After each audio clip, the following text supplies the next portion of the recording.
Good afternoon students. आज हम discuss करेंगे स्टार्टिंग से हमारा जो बेसिक कंप्यूटर कोर्स है उसका सिलेबस शुरू करेंगे। तो ये आपकी हिंदी मीडियम की जो बुक है उसकी मैंने पीडीएफ बनाई है। तो उसमें से हम स्टार्ट करते हैं सबसे पहले कि कंप्यूटर की डेफिनेशन क्या होती है।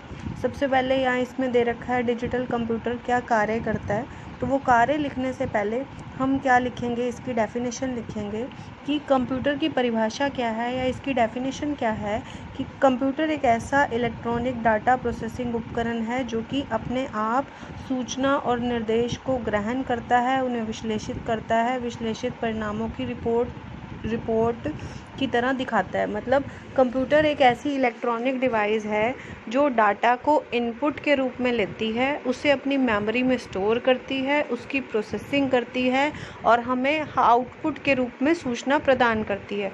मतलब आप क्या करते हो, कंप्यूटर में इनपुट एंटर करते हो, उसके बाद क्या होती है, उसकी प्रोसेसिंग होती है और उसके बाद हमें क्या मिलती है, आउटपुट मिलती है। जैसे आपने क्या करना है, 2 अक्षर को जमा करना है तो आप कंप्यूटर में एंटर करोगे, आपने करना है 4 + 3, तो आपने एंटर किया 4, आपने एंटर किया 3, तो ये क्या होगी, इनपुट। जो डाटा आपने कंप्यूटर में एंटर किया वो क्या हो जाएगी, इनपुट।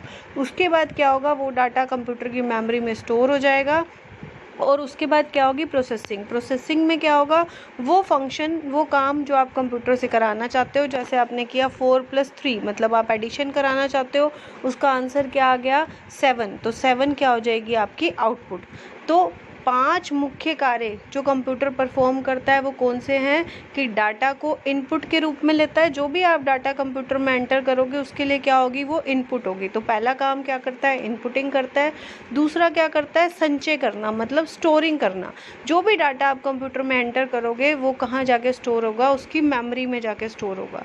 उसके बाद क्या करेगा, वो प्रोसेसिंग करेगा। प्रोसेसिंग का मतलब कि जो आपने उसको निर्देश दिए हैं, जो आप काम उससे कराना चाहते हो, वो उसको परफॉर्म करेगा। फिर आउटपुटिंग में क्या करेगा, कंप्यूटर आपको इंफॉर्मेशन प्रदान करेगा, सूचना प्रदान करेगा, रिजल्ट प्रदान करेगा। 5वां क्या कह रहे कंप्यूटर करता है, कंट्रोलिंग। ऊपर बताए गए सभी कार्यों को नियंत्रित करने का काम भी कौन करता है, आपका कंप्यूटर करता है। क्योंकि आप कंप्यूटर में क्या कर सकते हो, एक साथ सब कई काम इकट्ठे भी कर सकते हो। आप लोगों ने अगर कंप्यूटर चलाया हो तो आप कंप्यूटर चलाते चलाते साथ में कंप्यूटर पे काम करते करते सॉन्ग्स भी चला सकते हो, प्रिंटर को भी कमांड दे सकते हो कि प्रिंट आउट निकलते रहे।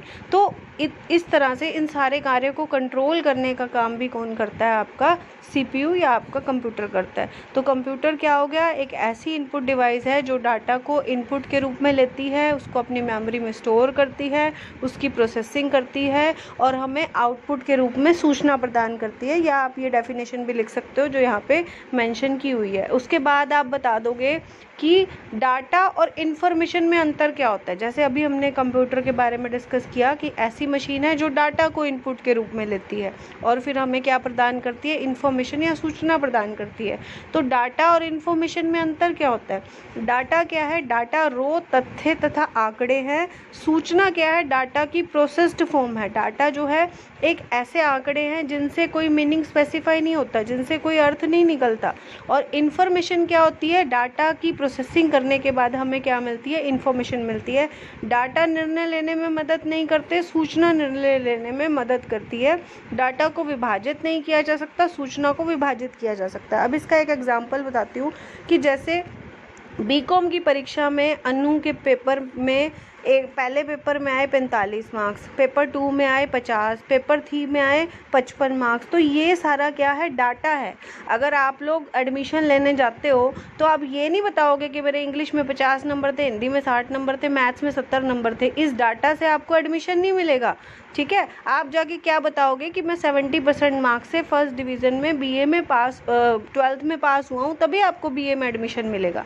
तो अगर इसकी जगह इन्फॉर्मेशन क्या होगी कि अनु ने बीकॉम की परीक्षा 50% अंकों के साथ पास की है। इस प्रकार यहाँ बीकॉम परीक्षा का परिणाम सूचना है। डाटा क्या हो गए, ऐसे आंकड़े जिससे कोई मीनिंग स्पेसिफाई नहीं होता, डाटा किससे हमें निर्णय लेने में मदद नहीं मिलती, डाटा को विभाजित नहीं किया जा सकता। लेकिन सूचना जो है डाटा की प्रोसेस्ड फॉर्म है। सूचना बनती तो डाटा से ही है। आपके अलग अलग सब्जेक्ट में मार्क्स होंगे, उसी मार्क्स से हम क्या कैलकुलेट करेंगे, आपका रिजल्ट कैलकुलेट करेंगे, जो कि हमें इन्फॉर्मेशन मिलेगी कि आप कितने % मार्क्स से पास हुए हो। तो डाटा और इन्फॉर्मेशन में ये क्या हो गया आपका डिफरेंस, कि डाटा हमें निर्णय लेने में मदद नहीं करते, सूचना हमें निर्णय लेने में मदद करती है। डाटा को विभाजित नहीं किया जा सकता, सूचना को विभाजित किया जा सकता है। और एक स्टूडेंट के अलग अलग सब्जेक्ट में मार्क्स जो है वो डाटा है, और इसी तरह अगर हम उस स्टूडेंट का रिजल्ट कैलकुलेट करें तो वो क्या हो जाएगी, इन्फॉर्मेशन। तो कंप्यूटर में भी हम क्या करते हैं, डाटा एंटर करते हैं और उसकी प्रोसेसिंग करके हमें क्या मिल जाती है, यूजफुल इन्फॉर्मेशन मिल जाती है।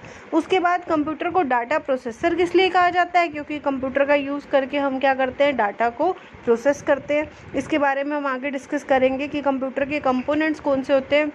सबसे पहले इनपुट यूनिट हो गई, फिर आपके उसके बाद सीपीयू हो गया, फिर आउटपुट यूनिट हो गई। तो कंप्यूटर जो है डाटा को प्रोसेस करने का काम करता है, इसलिए उसको हम क्या कहते हैं, डाटा प्रोसेसर कहते हैं। तो सबसे पहले आप कंप्यूटर की डेफिनेशन लिखोगे, फिर आप डाटा और इन्फॉर्मेशन में डिफरेंस लिखोगे, और फिर उसके बाद आप बताओगे कि कौन से 5 बेसिक फंक्शन है जो कंप्यूटर परफॉर्म करता है, inputting, storing, processing, outputting and controlling. उसके बाद हम आगे डिस्कस करते हैं कि कंप्यूटर की विशेषताएं क्या होती है या उसके लाभ क्या होते हैं। देखो, सबसे पहले विशेषता क्या है, तेज़ स्पीड। कंप्यूटर एक ऐसी मशीन है जो कि बहुत तेज़ गति से काम करती है। जो काम आप मैन्युअली कैलकुलेशन परफॉर्म करोगे उसमें आपको बहुत ज़्यादा टाइम लग जाएगा, अगर वही काम आप कंप्यूटर पे करोगे तो कुछ ही सेकंड्स में आपको रिजल्ट मिल जाएगा। तो कंप्यूटर एक ऐसी मशीन है जो तेज़ गति से काम करती है। दूसरा क्या है, शुद्धता। कंप्यूटर विश्लेषण में कभी गलती नहीं करते, मतलब कंप्यूटर जो हमें रिजल्ट देते हैं वो शुद्ध रिजल्ट देते हैं, सही रिजल्ट देते हैं। लेकिन यहाँ ये बात भी ध्यान रखनी ज़रूरी है कि जो हम उसमें डाटा एंटर करें वो सही डालें। आपने करना था 4+3, गलती से आपने कर दिया 4+2, तो कंप्यूटर आपको आंसर 6 देगा, 7 नहीं देगा, क्योंकि डाटा ही आपने गलत एंटर किया। तो अगर आप सही डाटा एंटर करोगे तो आपको सही रिजल्ट मिलेगा, गलत एंटर करोगे तो उसके अकॉर्डिंग रिजल्ट मिलेगा। तीसरा है स्टोरेज। स्टोरेज का क्या मतलब है, संग्रहण। कंप्यूटर की आंतरिक मेमोरी कम होती है, इसके अलावा उसकी सेकेंडरी मेमोरी, द्वितीयक मेमोरी का यूज़ किया जाता है। और मतलब कंप्यूटर के अंदर बहुत सारा डाटा हम स्टोर करके रख सकते हैं। इसकी floppy disk, hard disk, CD में बहुत सारा डाटा स्टोर करके रख सकते हैं, और उस सूचना को हम जब चाहे देख सकते हैं। कहीं हमें कैरी करके ले जाना है तो हम इजीली पेन ड्राइव में कैरी करके ले जा सकते हैं, हम अपनी मेल पे डाल सकते हैं। तो कंप्यूटर की डाटा स्टोरेज की जो कैपेसिटी है वो काफ़ी ज़्यादा होती है कि हम इसके अंदर बहुत सारा डाटा स्टोर करके रख सकते हैं। नेक्स्ट है रिलायबिलिटी। रिलायबिलिटी का क्या मतलब है कि कंप्यूटर एक ऐसी मशीन है जिस पे हम विश्वास कर सकते हैं, जिसको हम लंबे समय तक यूज़ में ला सकते हैं। अगर इसकी पार्ट्स की प्रॉपर केयर और मेंटेनेंस की जाए तो इस तकनीक बदल जाती है, मतलब उसमें चेंजेस हो जाते हैं। ऑपरेटिंग सिस्टम जैसे आपके चेंज हो गए, नए वर्जन आ गए, बट जो कंप्यूटर है वो काफ़ी लंबे टाइम तक यूज़ में लाया जा सकता है, एक विश्वसनीय मशीन है। वर्सेटैलिटी का क्या मतलब होता है, विविधता।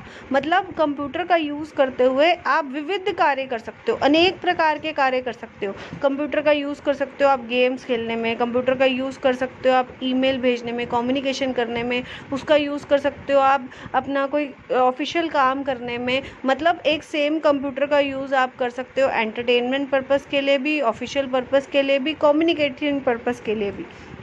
नेक्स्ट है ऑटोमेशन। ऑटोमेशन का क्या मतलब होता है, स्वयं चालित। कंप्यूटर एक ऐसी मशीन है जो अपने आप काम करती है। मतलब कंप्यूटर से काम करना है तो हमें क्या करना पड़ेगा, हम कंप्यूटर को कैसे इंस्ट्रक्शन देंगे, कैसे बताएंगे काम करना है, हम बोल के तो नहीं बता सकते ना। हम क्या करेंगे, कंप्यूटर के अंदर जो हमें काम कराना है उस काम से रिलेटेड सॉफ्टवेयर इंस्टॉल करेंगे। उस सॉफ्टवेयर में इंस्ट्रक्शन होगी, निर्देश दिए होंगे कैसे काम करना है, तो कंप्यूटर उसके बेस पे वो काम परफॉर्म करेगा। इसका एक एग्जांपल है जैसे कि आपकी ये मशीन्स होती हैं, एटीएम मशीन होती है। एटीएम मशीन के अंदर क्या है, बेसिकली कंप्यूटर का एक सॉफ्टवेयर इंस्टॉल कर दिया गया। अब जो भी वहाँ पे पैसे निकलवाने जाता है सभी को क्या करने होते हैं, सेम स्टेप्स ही फॉलो करने होते हैं। तो इसी तरह से कंप्यूटर को हमने एक बार बता दिया कैसे काम करना है तो ऑटोमेटिकली काम करता है, उसको बार बार बताने की ज़रूरत नहीं है। एक बार सॉफ्टवेयर इंस्टॉल कर दिया तो उसके बेस पे वो ऑटोमेटिकली जो है वो अपना काम परफॉर्म करेगा। नेक्स्ट है डेलीजेंस या परिश्रमी। परिश्रमी का क्या मतलब है कि एक कंप्यूटर लगातार बिना आराम किए 24 घंटे कार्य कर सकता है, जो कि एक मनुष्य के लिए पॉसिबल नहीं है।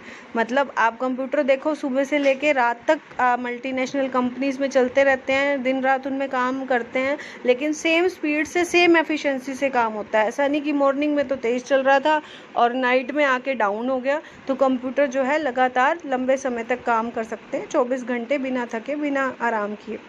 Reduction in paper work. इसका क्या मतलब है कि जब आप कंप्यूटर का यूज़ करते हो तो क्या होता है, कागजी काम कम हो जाता है। जो काम आप कागज़ों पे कर रहे थे वो सारा काम अब आप क्या कर सकते हो, कंप्यूटर पे कर रहे हो। तो इससे क्या होती है, पेपर को ढूंढने की, पेपर को संभाल के रखने की, ये सारी जो है इस पेपर वर्क से आपको राहत मिल जाती है। और आप क्या कर सकते हो, वो सारा डाटा जो है मैन्युअली मेंटेन करने की बजाय कंप्यूटर पे मेंटेन करके रख सकते हो। Reduce cost. अब कॉस्ट कैसे कम होती है, जैसे इसका नेक्स्ट पॉइंट हम देखते हैं, स्पेस रिक्वायरमेंट कम हो जाती है। स्पेस रिक्वायरमेंट कैसे कम हो गई कि पहले ज़माने में जब कंप्यूटर नहीं होते थे, जब काम फाइलों और रजिस्टरों पे किया जाता था, तो उन सारी फाइलों और रजिस्टरों को संभाल के रखने के लिए एक रूम चाहिए होता था। लेकिन अब उस रूम में जितनी फाइलें रजिस्टर पड़े हैं वो सारा डाटा हम एक कंप्यूटर में स्टोर करके रख सकते हैं। तो बाकी जगह क्या हो गई, हमारी बच गई। नेक्स्ट है मैन पावर रिक्वायरमेंट। कर्मचारी वर्ग में कमी हो गई कि जो कर्मचारी थे हमारे, अगर हमें मैन्युअली काम करना है तो हमें 10 बंदे चाहिए थे, वही काम कंप्यूटर पे 2 बंदे बैठ के भी कर सकते हैं। तो उससे क्या हो गया, हमारी मैन पावर रिक्वायरमेंट जो है वो कम हो गई। तो ओवरऑल इससे क्या हो गई, कीमतों में कमी आ गई।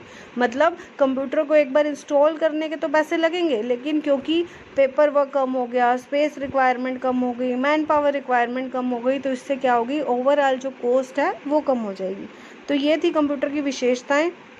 अब आगे है कंप्यूटर की परिमितता, या हम इसको कंप्यूटर की सीमाएं भी कह सकते हैं। तो सीमाएं क्या है कंप्यूटर की, पहला तो क्या है, बुद्धिमानी का ना होना। कंप्यूटर एक ऐसी मशीन है जिसका अपना आईक्यू लेवल नहीं होता, अपनी सोचने समझने की क्षमता नहीं होती। जैसे आप लोग उसको निर्देश देते हो, जैसे ह्यूमन बीइंग उसको बताता है, वो उस तरीके से काम करता है। नेक्स्ट है मनुष्य पर निर्भरता।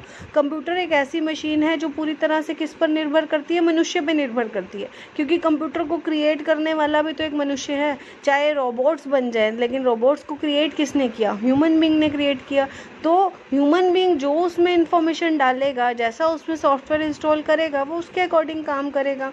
नेक्स्ट है लुकिंग आफ्टर, काफ़ी देख रेख की आवश्यकता। कंप्यूटर एक ऐसी मशीन है जिसको हमें हीट वाली जगह पे ज़्यादा नहीं रखना होता, तभी कंप्यूटर लैब में एसी लगे होते हैं, इसके सीपीयू में भी एक फ़ैन लगा होता है। तो इसकी प्रॉपर देख रेख की ज़रूरत है कि ज़्यादा धूल मिट्टी वाली जगह पे या ज़्यादा हीट वाली जगह में इसके पार्ट जो हैं ख़राब हो सकते हैं। तो एनवायरनमेंट में भी यही है कि एनवायरनमेंट, कंप्यूटर को ऐसे एनवायरनमेंट में रखना चाहिए जो कि इसके अनुकूल हो। भावना रहित अनिर्णय की स्थिति में होना, मतलब कंप्यूटर में फीलिंग्स नहीं होती। आप रो के बात कर रहे हो, आप रो के उस पर काम कर रहे हो या हंस के काम कर रहे हो, ये कंप्यूटर नहीं समझ सकता। क्योंकि एक ह्यूमन बीइंग जो है वो फीलिंग समझ सकता है या फैसला ले सकता है, जज कर सकता है। कंप्यूटर में फैसला लेने की और भावना जो है वो नहीं होती। इसमें आप एक पॉइंट और भी ऐड कर सकते हो कि कंप्यूटर जो है अपने पुराने अनुभवों से नहीं सीख सकता। एक ह्यूमन बीइंग जो है वो क्या करता है, अपने अनुभवों से सीखता है। अगर पिछली बार उसने कोई काम किया, उस काम को करने में गलती आई, तो अगली बार जब वो काम करेगा तो वो अपना तरीका बदलेगा, क्योंकि उसका पुराना अनुभव है कि इस तरीके से काम गलत हुआ। लेकिन कंप्यूटर को तो जैसे आप निर्देश दोगे, जैसे आप उसमें सॉफ्टवेयर इंस्टॉल करोगे, वो उस तरीके से काम करेगा। और उसके बाद भी यही है कि अगर इसको काफ़ी धूल मिट्टी वाली जगह पे रखा जाए तो इसके पार्ट जो है ख़राब हो सकते हैं, जिससे आपकी मेमोरी जो है वो करप्ट हो सकती है। तो ये सारी क्या थी, कंप्यूटर की डेफिनेशन, डाटा और इन्फॉर्मेशन में डिफरेंस, कंप्यूटर की विशेषताएं और कंप्यूटर की सीमाएं। नेक्स्ट भी हम देख लेते हैं। नेक्स्ट हमारा टॉपिक है कि कंप्यूटर के मूलभूत प्रयोग की बेसिक एप्लीकेशंस ऑफ कंप्यूटर। देखो कई बार ऐसा होता है आपका पेपर हिंदी मीडियम में नहीं आता, इंग्लिश में पेपर आ जाता है। आप लिख सकते हो हिंदी में, बट उसके लिए आपको ये होना चाहिए कि क्वेश्चन इंग्लिश में आए तो समझ तो सको ना क्या लिखना है। तो बेसिक एप्लीकेशन ऑफ कंप्यूटर में आपको क्या लिखना है कि कंप्यूटर का प्रयोग कौन कौन से क्षेत्रों में किया जाता है और किस प्रकार किया जाता है। इससे पहले हमने क्या पढ़ा कि कंप्यूटर में ऐसी क्या विशेषताएं हैं जो कंप्यूटर का प्रयोग किया जाता है। जैसे अभी हमने किया कि गति तेज है, परिश्रमी है, लगातार काम कर सकता है, विविध कार्य एक साथ कर सकता है। यहाँ बताना है कि आपको कंप्यूटर का प्रयोग कौन कौन से क्षेत्रों में देखते हो आप और किस प्रकार देखते हो। जैसे सबसे पहले हम कंप्यूटर का प्रयोग देखते हैं बिजनेस के फील्ड में। कोई भी व्यापारी है, कोई भी व्यापार वो कर रहा है, वहाँ पे ज़्यादातर आजकल हम क्या देखते हैं, आप मॉल्स में जाओ या डिपार्टमेंटल स्टोर्स में जाओ, ईजी डे वगैरह आपने कहीं विजिट किया हो तो सारी जगह क्या लगे होते हैं, कंप्यूटर लगे होते हैं। तो वहाँ क्या यूज़ होता है कंप्यूटर का, एक तो वो कंप्यूटर का यूज़ कर सकता है बिल पे करने के लिए। आप जब कोई भी सामान खरीदते हो, वहाँ पे काउंटर पे ले जाके आप सामान रखते हो, वो क्या करते हैं, आपका जो भी सामान लिया होता है वो उठाते हैं और उसके पीछे कोड होता है, एक उनके हाथ में मशीन होती है, उससे वो कोड को ट्रेस करते हैं और आपको कंप्यूटराइज बिल निकाल के देते हैं। तो एक तो बिल पे करने के लिए कंप्यूटर का यूज़ करते हैं, एक कर्मचारी जो उनके वहाँ लगे होते हैं उनकी सैलरी कैलकुलेट करने के लिए यूज़ कर सकते हैं, जितने कर्मचारी लगे होते हैं उनका डाटाबेस तैयार करने के लिए कर सकते हैं, अपनी डेली बेस की अपने ऑफिस में मेल करने के लिए यूज़ कर सकते हैं, अपने स्टॉक जितना सामान उन्होंने रखा होता है उस स्टॉक की एंट्री कर सकते हैं, उसका लेखा जोखा रख सकते हैं, बजट तैयार कर सकते हैं, डेली की उनकी जितनी बिक्री हुई है उसका विश्लेषण कर सकते हैं और भविष्य के लिए पूर्वानुमान लगा सकते हैं कि जो उस सामान उनका जो ज़्यादा बिक रहा है अभी, वो भविष्य में उसको ज़्यादा लेके आएंगे। तो इस तरह व्यापार या बिजनेस के क्षेत्र में कंप्यूटर का यूज़ हो रहा है। बैंकों में किस तरीके से होता है कंप्यूटर का यूज़,